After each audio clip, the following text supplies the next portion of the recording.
Hey everyone, welcome to the channel. One of my first videos that I made was a review of the Weber Q1200 here. And at the time, I had only owned the grill for about 4 or 5 months. Now I've owned the grill for 2.5 years. I've made over 60 videos, and for each video, probably 2 or 3 more cooks went along with that.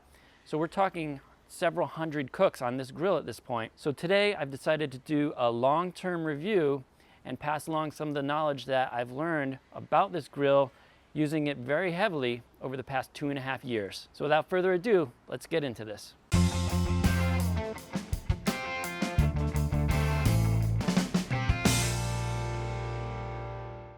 Okay, so what are the basics about the Weber Q? This version is called the Weber Q1200 and it's $200.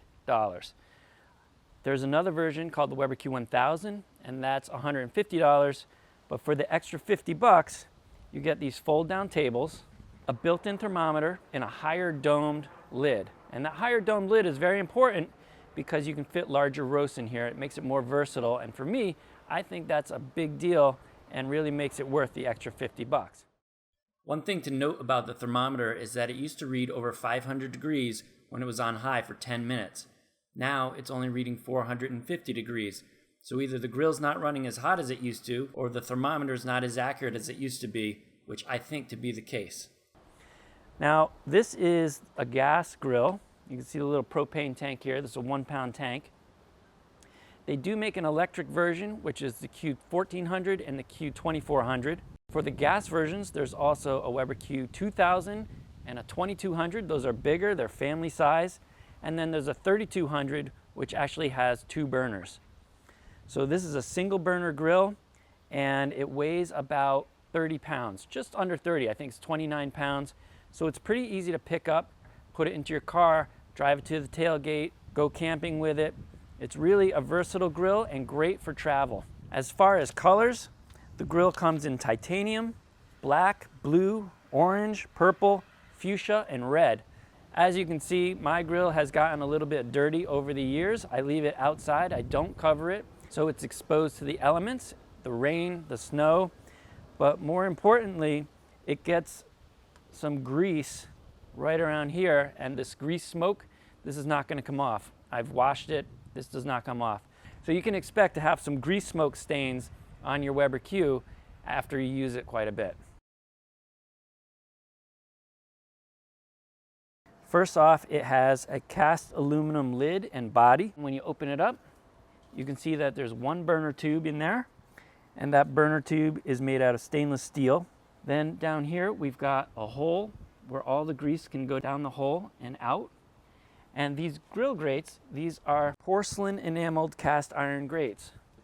So these things, when they are fired up, they make for excellent grill marks. Over on this side, you can see that underneath where that grease drips down, it drips down into this pan here. And you can actually put this little aluminum Weber pan into it, and it's disposable.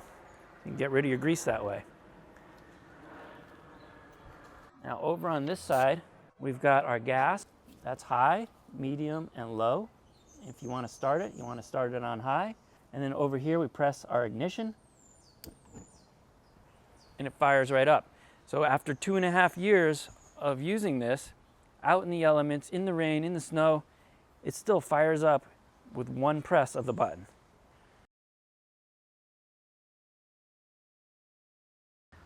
One accessory that you can purchase for the Weber Q is this hose here. Plugs right in. And then you can just hook this right up to a full-size tank.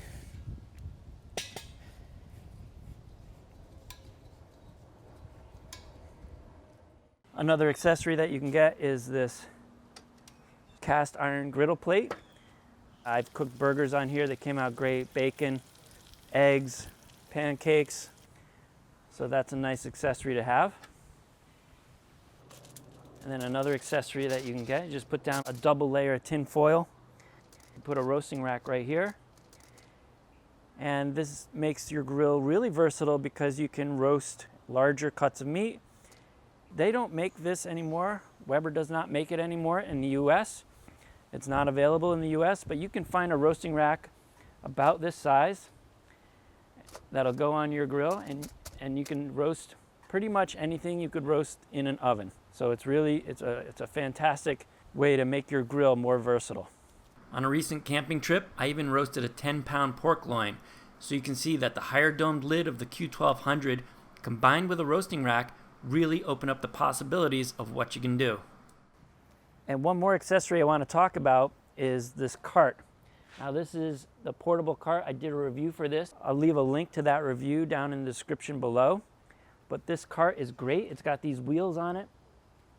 So if, for instance, I went camping and we had to park our cars about a half mile from where the cabin was, and this cart really came in handy because I was able to wheel it down just like you would wheel luggage. It came in really handy, and you don't want to carry a 30-pound grill with you if you're going very far. The cart also has these little side areas where you can put your tools. So your tools can hang like that. So the cart's a great accessory. It costs about $70, and I think it's definitely a worthwhile accessory to get for your Weber Q.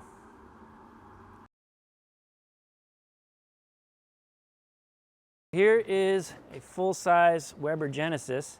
Right? This is a family-size gas grill made by Weber. You can see that the Weber Genesis is huge compared to the little Weber Q. You're not going to pack this giant grill into your car to bring to a tailgate.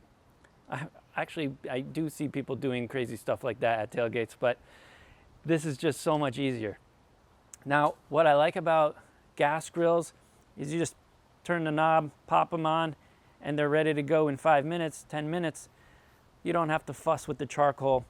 I like to use gas on the weekdays when I don't have that much time to cook, and on the weekends, whenever I can. I really love to use charcoal because nothing is better than a rack of baby back ribs that's been on the grill for 2 to 3 hours, getting all that smoke. Whether you're camping, going to your sister's lake house like I do, going out to Long Island, it's a great little grill to take on the road. This is a great grill too for a larger family. If you have a smaller family, the Weber Q is great for that too. So that concludes my long-term review of the Weber Q. Let me know what you think in the comments below. Leave a like, subscribe, and of course, keep on grilling.